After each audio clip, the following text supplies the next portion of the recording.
Good evening and welcome to Bent TV. Tonight we meet Nick Henderson from the Australian Lesbian and Gay Archives, who explains the important work and functions that the archives provide and how their current name could be misleading. Then in the last of the current series, Speaking with Brenda Appleton, we hear about the Transgender Victoria Aged Care Providers Training Program. And then in the final interview, hearing about WorkingOUT, the LGBTI job support program, we hear from Michelle Sheppard, a successful job applicant.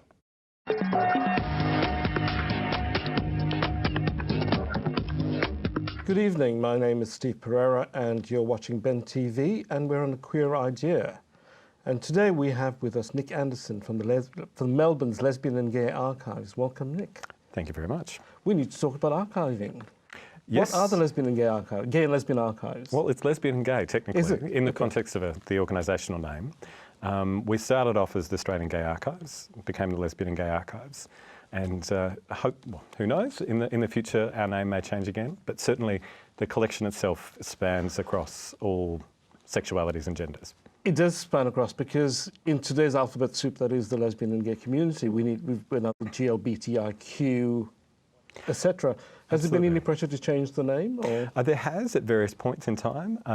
Certainly, I think part of the nature of the organisation is that we were established in 1978, so we came out of, I suppose, the latter part of the gay liberation movement, in a sense, during a period of coalitionism, but during a period in which the word gay was broadly synonymous with the community.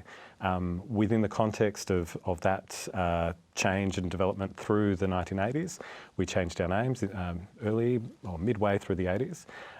We've currently got a process that will be part of our AGM where we'll initiate a broader consultation process about that. Within our mission statement though, we certainly do highlight that we do cover bisexual, transgender, or trans, in a broadly transvestite, transgender, transsexual, intersex, brother boy and sister girl. So we do try to be a bit more explicit within the context of our kind of more descriptive statements. So, yeah. Underneath it all, you cover it all. We do indeed. You do. So, from your perspective, and why is it important still to archive gay and lesbian media material? Sure. What does it mean to the community? Well, I think it means different things to different parts of the community. I think for a lot of younger people, they may not be necessarily familiar with a lot of the cultural aspects that have been really crucial to forming the nature of what our community is. A lot of younger people who are coming out now, kids going through school, they may have a broad awareness of, I suppose, some cultural icons or some communications, but, I suppose as many people would be aware, things like bars, clubs, a lot of the older organisations no longer exist. To get a bit of a sense of what that was for different people in different time periods, you do need the material of that to display. And certainly sometimes there's not that material. Absolutely. If you go back far enough, or if you go back prior to a lot of the organisations being extant, you really need oral history to go back to a certain extent. Or if you go back prior to that, you need to look in court and police records, or you need to infer, you need to look at the gaps that are in some of the archival records. So it can be quite complex. Why would you impress upon somebody today to understand where we came from? What's your perspective on that? Well, I think there's a really good example now looking at a lot of the issues associated with same-sex marriage or marriage equality movement. There's a lot of pushback at the moment. There's a lot of backlash from conservatives and certainly largely Christian conservatives, and that is only increasing in animosity. And a lot of people both aren't aware that there is a long history of struggle, both for the legal rights, but also just for existing in many ways. And to understand where we've come from in that gives people strength and gives people confidence, and also gives people tools to help and change things for the future. It can be a bit demoralising for young people these days, whether or not it's an education minister saying, you're not allowed to show that film. They had the same arguments when in Melbourne back in 1974, 75, when Barb Creed's Homosexuality, a Film for Discussion was being shown in schools. And so that was part of Gay Liberation Melbourne. So that was developed and that was shown within schools as part of an education process. And there was the same backlash and outcry as people were moving towards decriminalisation. But at that point, people were still being charged, in their hundreds for doing what seems normal these days. Absolutely. But being familiar with the history and the culture, do you sometimes feel the sense of despair that we sometimes seem to be going backwards? Like Number 96 of the television series, which is in your archive. Yes. Do you think Number 96 would be produced today? I think it is. And in different ways, though. If you look, there's certainly gay characters on, Neighbours, there's gay characters on a lot of the mainstream soaps, and that's really essentially what Number 96 was. Number 96 was highly unusual for its time, both in Australia and internationally, for the positive characterisation of a gay male. There was certainly a lot of negative characters that were being pushed out through various channels during the 70s. There's also a lot of web series, but you've got a lot of individuals in many different cultural fields, whether or not it's TV or film, web series, now that can provide those role models, can provide that kind of reflection on society that people look to within the context of Number 96. But it does raise the issue now that there is such plethora of gay and lesbian imagery around them. How do you start archiving that? When do you stop? Do you take everything in?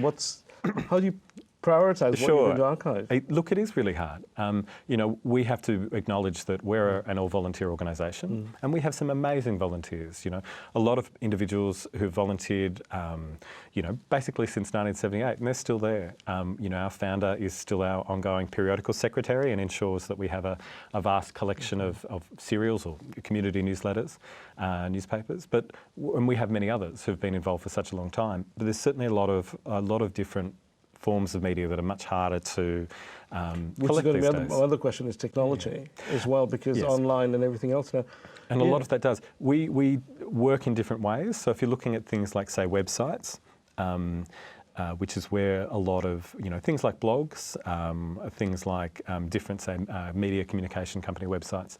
We have a good relationship with the Pandora project. So Pandora is, it's an acronym, but essentially it's preservation of websites. It also functions for preserving online newsletters and emails and things like that. Well, not quite the emails as such, but it allows for the preservation in that context. So we work with Pandora, which is managed by the National Library of Australia, to work towards archiving and capturing particular websites. Fantastic. We're running out of time. So it's a public archive. It is a library system that people can access? Absolutely. How do people get to it? Sure. We have...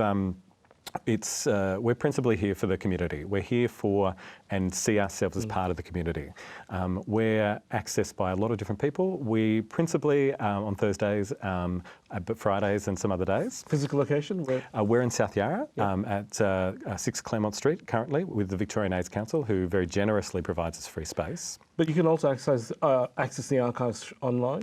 Certain parts. So we've got a lot of information about our collection online, and you can find that at alga.org.au. Do you want to repeat that once more? ALGA, that's Australian Lesbian and Gay Archives.org.au. So you just send us an email when you can find the information on our website, and we'll be able to help people out, find what they're looking for. Fantastic. So. You've been watching Steve Pereira and Nick Henderson from the Gay and Lesbian Archive on Ben TV on A Queer Idea. Thank you for watching. We'll be back again.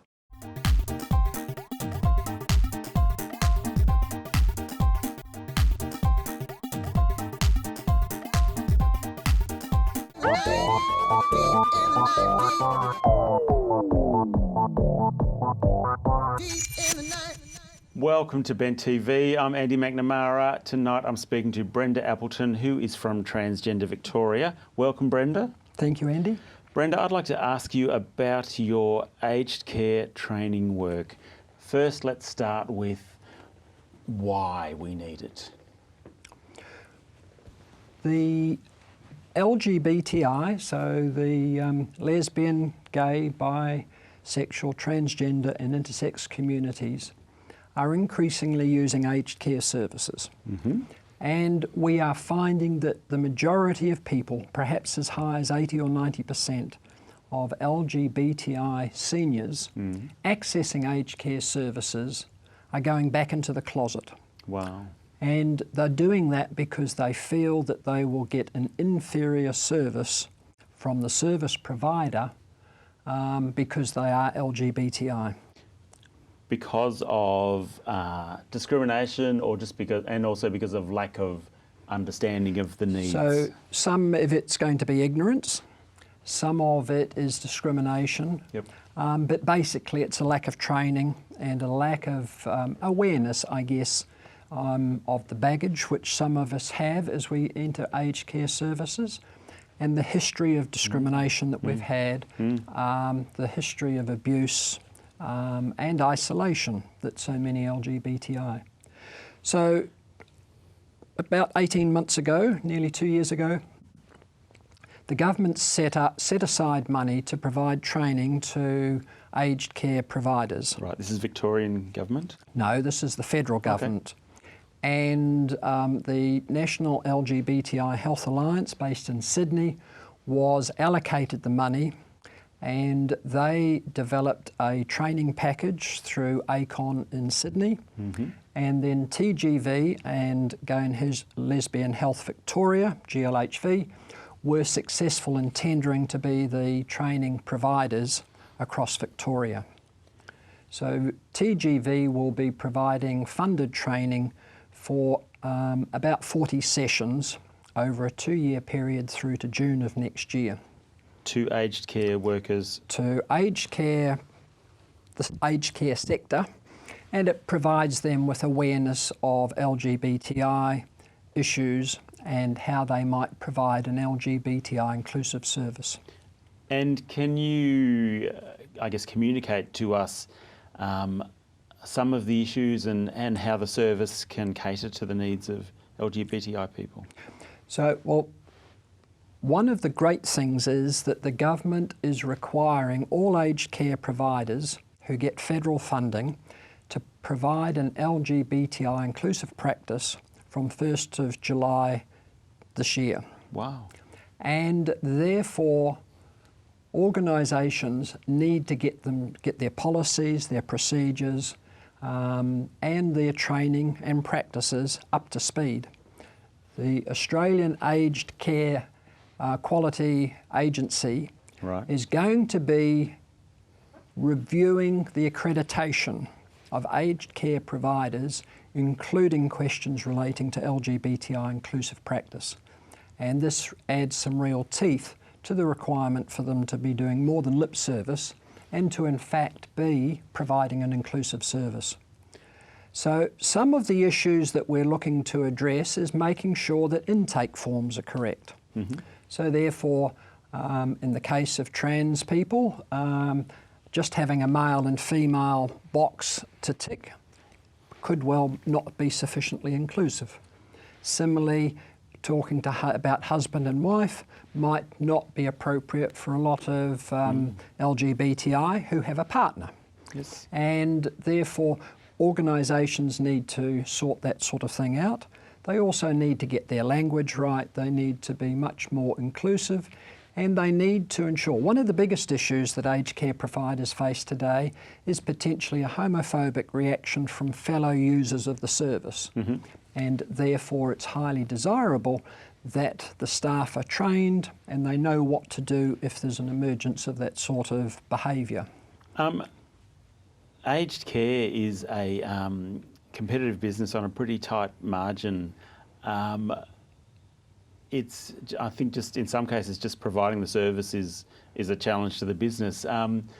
So it's good the government has enforced some sort of, we can measure you and you better be up to it. Are you confident that the aged care sector is taking up the LGBTI cause and understanding it and running with it? Not yet. We're disappointed that the training's necessary, but we think it's going to be necessary for at least the next 10 years. Right. And unfortunately, the government funding expires in June of next year and hasn't been renewed at this stage. I think we've had great response to the training that we've provided. Yes. But we've only scratched the surface in terms of the aged care providers. One of the things that's great is that this training is across the whole of Victoria. So we'll be doing between 35 and 40% of our training sessions outside of Melbourne. Fantastic. And it is fantastic. So shortly in July we're getting down to Gippsland. Then in August we're getting over to the Grampians. Great. We're going to get to Mildura. We've already been to Shepparton and Wodonga. We've been to Geelong and Frankston and Ballarat and Bendigo.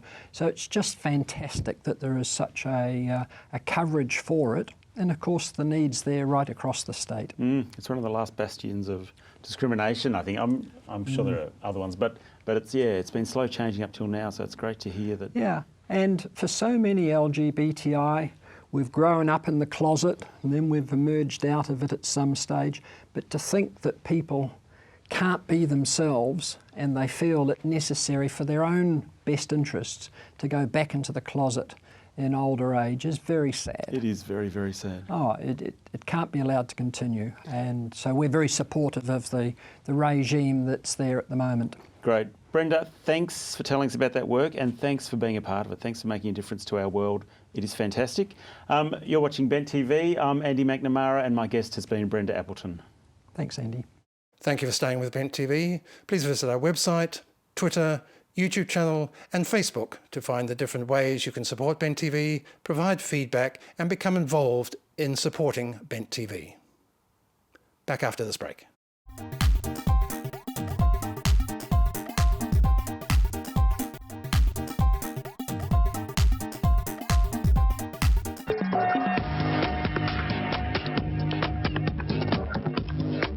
You're with Bent TV. My name's Simon and I'm joined this evening by two guests, Mary and Michelle. Welcome. Hi. Hi. They're here from an organisation called WorkingOUT. So I'm going to throw to you first, Mary. Perhaps you could just give us a quick update as what WorkingOUT is. Yeah, sure. WorkingOUT is an employment service. We cater to the LGBTI community. So we work with a lot of participants who might be presenting with a barrier to employment. So that could include a disability, an injury, an illness. I guess we work a lot with the trans and gender diverse community as well.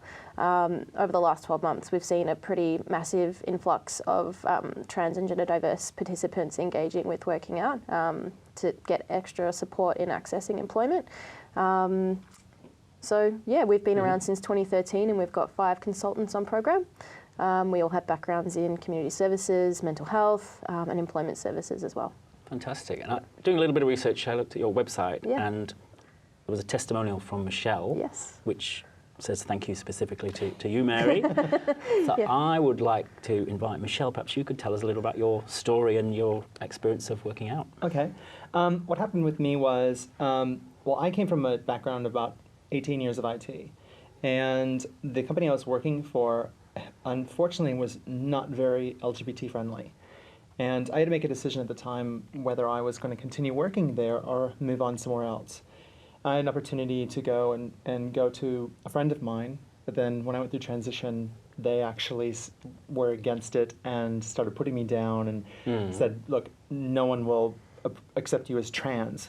And at that point, I just couldn't find any work. Now, mind you, my last role was in forensics, in IT, so I'm not just a pretty face, you know. So I was looking around, and I couldn't find any work other than just physical manual labor, doing gardening. And at that point, I just started working over at Joy. And that's where I found a flyer to go to WorkingOUT, and that's where I had spoken to Tristan, who got me onto Mary. For me, what really helped most with WorkingOUT was they really helped me look at my skills and actually say, look, you're not just somebody with a screwdriver or somebody who can sit in front of a computer. You have great this skill or that skill.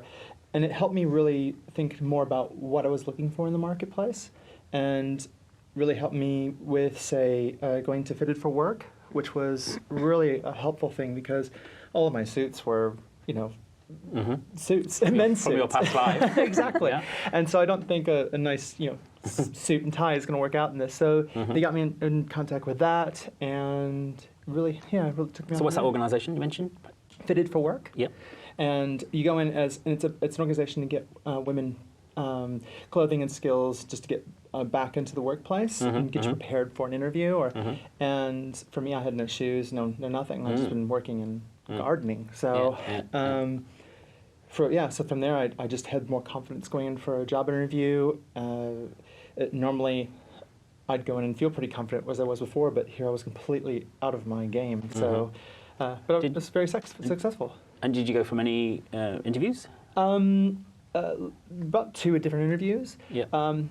What was problem was for me was before when I went for interviews, I was still in early days of transition. And when people found out I was going through transition, they actually would say to me, sorry, you wouldn't fit here because, look, you're trans. Either They'd actually say that. They actually said that. And I was beside myself. And there's nothing I can really prove or do anything. I just said, okay, well, I need to go next. I don't want to work there anyway. And this is from recruiting services.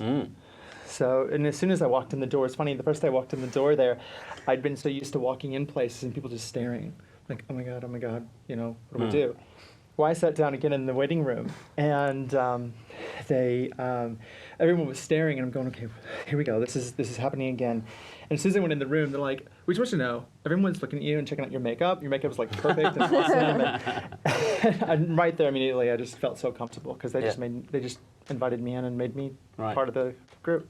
Cool. But you could, if it's okay with you, Michelle, Mary could share some of your story, your experience working together. So Michelle came to us in, I think, November of 2014. And her skills were fantastic. You know, and to me it was sort of like, why aren't you working? You should be working. But of course, identifying as someone who might be trans or gender diverse, it's not that simple. Unfortunately, larger organisations and smaller organisations aren't as receptive to employing transgender people or gender diverse people, which is really unfortunate. But that's why we're here, I guess.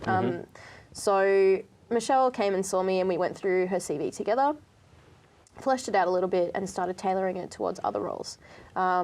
And fortunately, Michelle landed a role at Allianz through her own contacts, but it was still nice to be able to play a part in supporting her into employment as well. And that was the big thing, because I couldn't see for myself what skills I had other than core IT skills. And she really helped me identify, hey, I had more client management stuff. I had more to do with data analysis. I had all these other skills that I really wasn't, that actually was stronger than my other skills, which was the best part.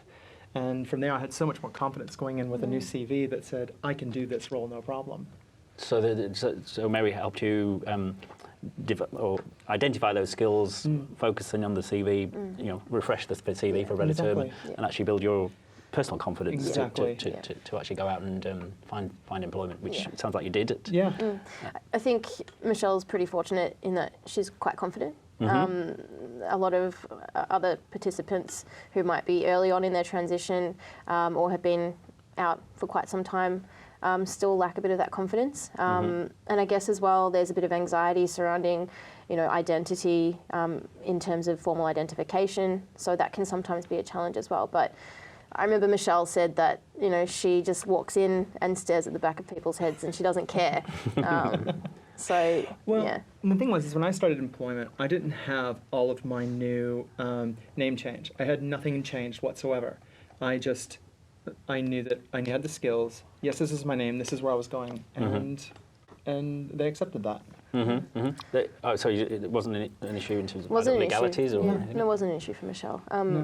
But I guess as well, like I said, Michelle's quite confident, and she's pretty sure of herself. Sometimes, yeah.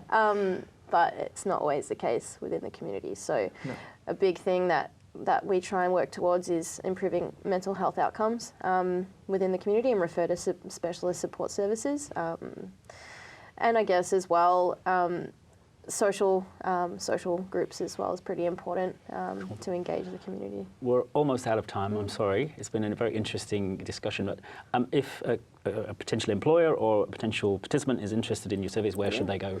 Definitely check out our website, so that's sensewide.com.au. And we also have an email address, info@sensewide.com.au, and we also have a Facebook page, so just check out WorkingOUT. Thank you, Michelle, for sharing your story. Thank you, Mary. Thank you. And you'll see Michelle's testimonial on their website as well. Thank you very much for watching. You've been watching Bent TV. That's all the time we have for tonight. Thank you for watching. My name is Gavin Henderson. Please visit our website, YouTube channel, Facebook to keep in contact and support Bent TV.